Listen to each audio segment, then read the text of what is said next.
ಅವರ ಹುಟ್ಟಿದಬ್ಬಗಳು ಇವತ್ತಿರೋ ಕಾರಣ ಆ ಎರಡು ಜೊತೆಲಿ ಒಂದು ನವೀನ ಸಂಗೀತ ಏನಂದರೆ ಬಾಗಲಕೋಟೆ ಜಿಲ್ಲೆಯಲ್ಲಿ ಮಾಜಿ ಮಂತ್ರಿಗಳು ಹಿರಿಯರಾದಂಥ ಮೇಟಿಯವರು ಅವರು ಕೂಡ ನಿಧನ ಹೊಂದಿದ್ದಾರೆ. ಅವರು ಭಾಳಷ್ಟು ದೊಡ್ಡ ಹೋರಾಟ ಮಾಡಿದಂಥ ವ್ಯಕ್ತಿಗಳು, ಸಾಕಷ್ಟು ಸುದೀರ್ಘವಾಗಿ ರಾಜಕಾರಣ ಅನುಭವ ಇದ್ದಂಥ ವ್ಯಕ್ತಿ.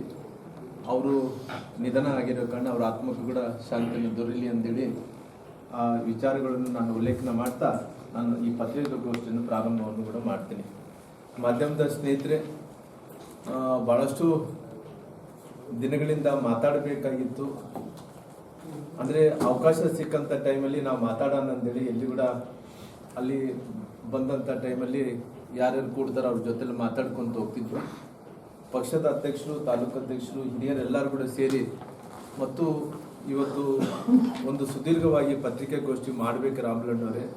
ಯಾಕಂದರೆ ಇವತ್ತಿನ ಡೆವಲಪ್ಮೆಂಟ್ ಬಗ್ಗೆ ಜೊತೆಲಿ ಸರ್ಕಾರ ಏನು ಇವತ್ತು ಈ ಕೂಡ್ಲಿಗಿ ವಿಧಾನಸಭಾ ಕ್ಷೇತ್ರ ವಿಜಯನಗರ ಜಿಲ್ಲೆಯ ಬಗ್ಗೆ ಸಾಕಷ್ಟು ವಿಚಾರಗಳನ್ನು ಮಾಧ್ಯಮದ ಮೂಲಕ ಜನರಿಗೆ ತರಬೇಕು ಅನ್ನೋ ಕಾರಣದಿಂದ ಇವತ್ತು ಒಂದು ಪತ್ರಿಕಾಗೋಷ್ಠಿ ಕೂಡ ನಾವು ಕರೆದಿದ್ದೇವೆ. ಹಾಗಾಗಿ ಮೇನ್ ಆಗಿ ಇವತ್ತಿನ ಪತ್ರಿಕಾಗೋಷ್ಠಿಯಲ್ಲಿ ಮೊದಲನೇ ಅಜೆಂಡಾ ಬಂದು 74 ಕೇರ್ಗಳ ವಿಚಾರನ್ನೇ ಡಿಬೇಟ್ ಮಾಡಬೇಕು ಅಂತೇಳಿ ನಮ್ಮ ಎಲ್ಲ ಹಿರಿಯರೆಲ್ಲರೂ ಕೂಡ ನನಗೆ ಅವಕಾಶ ಮಾಡಿಕೊಟ್ಟಿದ್ದಾರೆ. ಹಾಗಾಗಿ ಈ 74 ಕೆರೆಗಳ ಬಗ್ಗೆ ಸಾಕಷ್ಟು 2 ದಶಕಗಳ ಕಾಲ ಅಂದರೆ ಸುಮಾರಾಗಿ 20 ವರ್ಷಗಳ ಕಾಲ ಹೋರಾಟ. ಯಾವ ರೀತಿಯಲ್ಲಿ ಹೋರಾಟಗಳಂದ್ರಿಗಿನ ಅವತ್ತಿನ 20 ವರ್ಷಗಳ ಹಿಂದಗಡೆ ಕಾನಮಡುಗ ಶ್ರೀಗಳು ಬಸವೇಶ್ವರ ಅವರ ಮಠದಲ್ಲಿ ಭದ್ರಾ ಮೇಲ್ದಂಡೆ ಯೋಜನೆ ಈ ಭಾಗಕ್ಕೆ ಬರಬೇಕು, ಕೆರೆಗಳ ನೀರು ತುಂಬಬೇಕು ಅನ್ನೋಂಥ ಕಾರಣದಿಂದ ಅವತ್ತು ಪ್ರಾರಂಭವಾದಂಥ ಹೋರಾಟ ಅವತ್ತಿನ ಅನೇಕ ಮಂದಿ ಶರಣರು, ಯಾಕಂದರೆ ಕಾನಮಡಿನ ದಾಸೋಹ ಮಠದ ಶರಣರಾಗಿರುವಂಥ ಧರ್ಮಾಧಿಕಾರಿಗಳಂಥ ಐಮಡಿ ಶರಣರು, ಅದೇ ರೀತಿಯಲ್ಲಿ ಕೂಡ್ಲಿಗಿಯ ಹಿರೇಮಠದ ಪ್ರಶಾಂತ್ ಸಾಗರ್ ಸ್ವಾಮೀಜಿಯವರು, ಅದೇ ರೀತಿ ಕೊಟ್ಟೂರಿನ ಅನ್ನದಾನೇಶ್ವರ ಸ್ವಾಮೀಜಿಯವರು, ಅನೇಕ ಮಂದಿ ರೈತರ ಸಮ್ಮುಖದಲ್ಲಿ ಅವತ್ತು ಈ ಭಾಗದಲ್ಲಿ ಕೂಡ ಒಂದು ನೀರಾವರಿ ಹೋರಾಟ ಸಮಿತಿಯನ್ನು ಮಾಡಿಕೊಂಡು ಈ ಭಾಗದಲ್ಲಿ ಸಾಕಷ್ಟು ಒಂದು ದೊಡ್ಡ ಹೋರಾಟ ಕೂಡ ನಡೀತಾ ಇತ್ತು.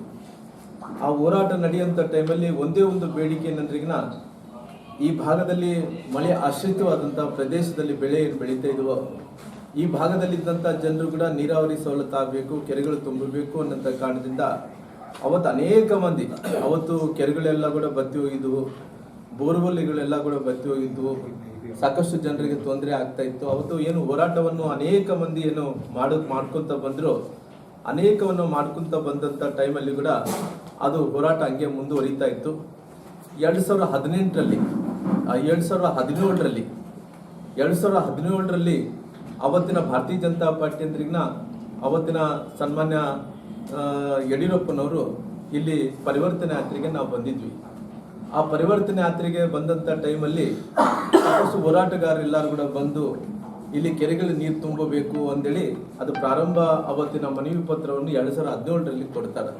ಅದಕ್ಕಿಂತ ಮುಂಚೆ ಸಾಕಷ್ಟು ಹೋರಾಟಗಾರರೆಲ್ಲರೂ ಕೂಡ, ಸಾಕಷ್ಟು ಶರಣರೆಲ್ಲರೂ ಕೂಡ ಅನೇಕ ಬಾರಿ ಯಡಿಯೂರಪ್ಪರ ಮನೆ ಹತ್ರ ಹೋಗಿ ಕೊಟ್ಟು ಬಂದಾರ. ಅನೇಕರು ಅವತ್ತಿದ್ದಂಥ ಅಧಿಕಾರದಲ್ಲಿದ್ದಂಥ